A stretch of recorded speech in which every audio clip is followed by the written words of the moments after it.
상대방을 철저하게 속이려고 하는 사람들에게 당한 것인데 그것을 두고 너도 잘못이 있어 라는 식의 이야기를 하는 것은 좀 부적절하다 라는 생각이 들고요.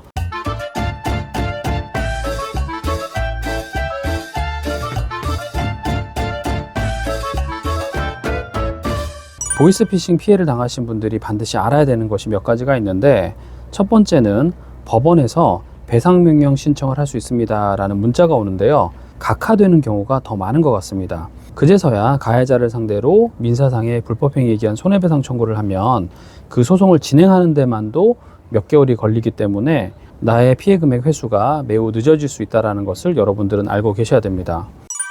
그리고 또 하나, 민사상의 손해배상 청구를 함에 있어서 그 손해배상 청구 금액이 100% 다 받아들여지는 경우도 많지가 않습니다.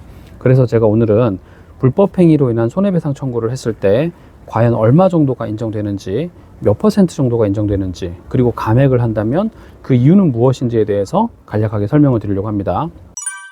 첫 번째 사건은 수원지방법원 안산지원 사건인데요, 이 사건은 80%를 인정을 했습니다. 원고가 편취당한 돈의 대부분이 피고 이외의 공범에게 귀속된 것으로 보이는 점, 이미 수년 전부터 이 사건 범행과 동일하거나 유사한 수법의 보이스피싱 사기 범죄의 위험성이 사회적으로 널리 알려져 있고 그와 같은 범죄에 대한 경각심이 고조되어 있는 상황에서 원고는 신중한 검토나 확인 없이 보이스피싱 조직원의 말을 그대로 믿고 거액의 돈을 현금으로 인출하여 피고에게 지급한 점 등을 고려하면 피고의, 즉 가해자입니다, 현금 수거책의 손해배상 책임을 80%로 제한함이 타당하다라고 이야기를 하고 있습니다. 논거 자체에 대해서는 별로 수긍할 수가 없는데 80% 정도의 책임이 인정됐다는 것을 참고하는 수준으로 이해하시면 좋을 것 같습니다.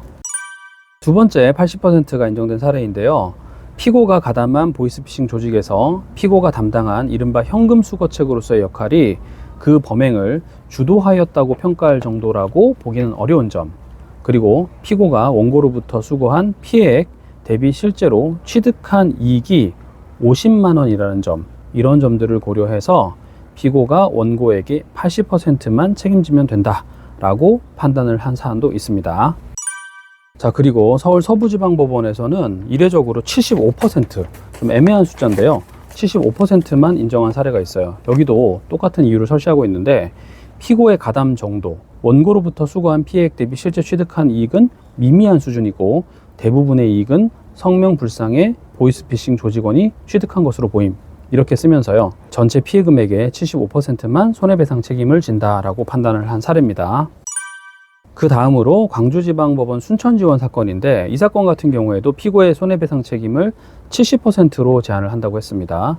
피고는 현금 수거책 역할을 하였을 뿐 범행을 주도하지는 아니한 점, 피고가 위 범행으로 인하여 얻은 실질적인 이익이 크지 않고 편취한 돈의 대부분은 피고가 아닌 다른 공범들에게 귀속된 것으로 보이는 점 등 이 사건 변론에 나타난 여러 가지 사정을 고려하면 피고의 손해배상 책임을 70%로 제한함이 타당하다라고 이야기를 하고 있습니다. 자, 그리고 60%로 책임을 제한한 판례도 소개를 해보겠습니다. 1. 피고가 이 사건 보이스피싱 범행에 가담하게 된 것은 보이스피싱 조직원으로부터 사적인 사진 및 영상의 유포를 빌미로 범행 가담을 협박받았기 때문이다 라는 점, 피고는 현금 수거책 역할을 하였을 뿐 보이스피싱 범행을 주도하지 않았다, 그 범행으로 인하여 얻은 실질적인 이익이 크지 않다, 이런 것들을 감안을 했습니다. 그래서 피고의 부담을 60%로 제한한다라는 판단을 했습니다.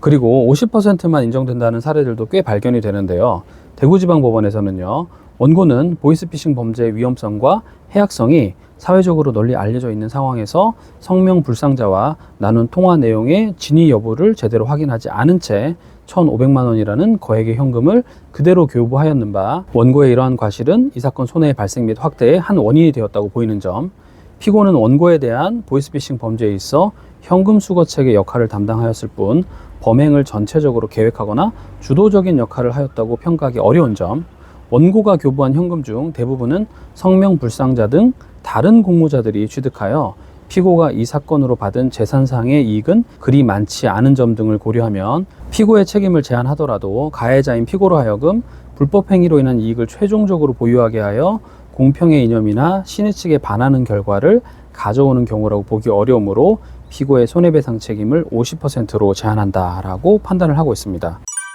저는 이런 식으로 너무 과다하게 피고의 책임을 제한하는 하급심 사례들은 조금 문제가 있다고 생각합니다. 여기 보면 성명 불상자와 나눈 통화 내용의 진위 여부를 제대로 확인하지 않은 채 1,500만 원이라는 거액의 현금을 그대로 교부하였는 바 원고의 이러한 과실은 이 사건 손해의 발생 및 확대의 한 원인이 되었다고 보이는 점, 이런 내용의 기재는 굳이 민사 판결문에서 쓰지 않았으면 좋겠다고 생각하는데, 이건 피해자가 잘못해서 뭔가 피해를 키웠다라는 식의 이야기가 되는 거지 않습니까? 상대방을 철저하게 속이려고 하는 사람들에게 당한 것인데 그것을 두고 너도 잘못이 있어 라는 식의 이야기를 하는 것은 좀 부적절하다라는 생각이 들고요. 자, 그래서 여러분들이 아실 수가 있는 게 80%, 75%, 70%, 60%, 50% 이런 식으로 피해 금액 전체가 아니라 판사님들이 민사상의 손해배상 소송에서 감액을 해주고 있다는 것을 알 수가 있고요. 이런 판결을 받는다고 하더라도 가해자가 돈이 없으면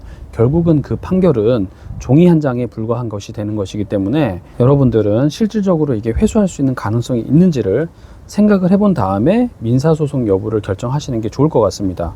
저는 어떤 경우에 민사소송을 추천하냐면, 그 가해자가 형사재판을 받는데 사선 변호인을 선임했다라고 하면 저는 일단은 민사소송 바로 제기해보라고 얘기를 드립니다.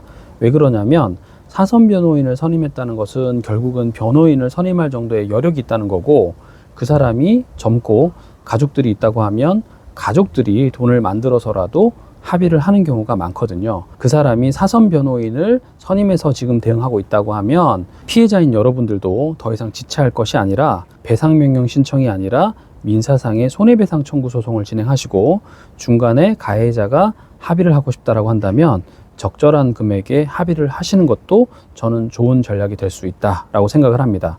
만약에 보이스피싱 피해를 당하셨는데 변호사와 상담을 하고 싶다라고 하시면 언제든지 제 사무실로 상담 문의 주시기를 바라겠습니다. 저는 김주형 변호사입니다. 감사합니다.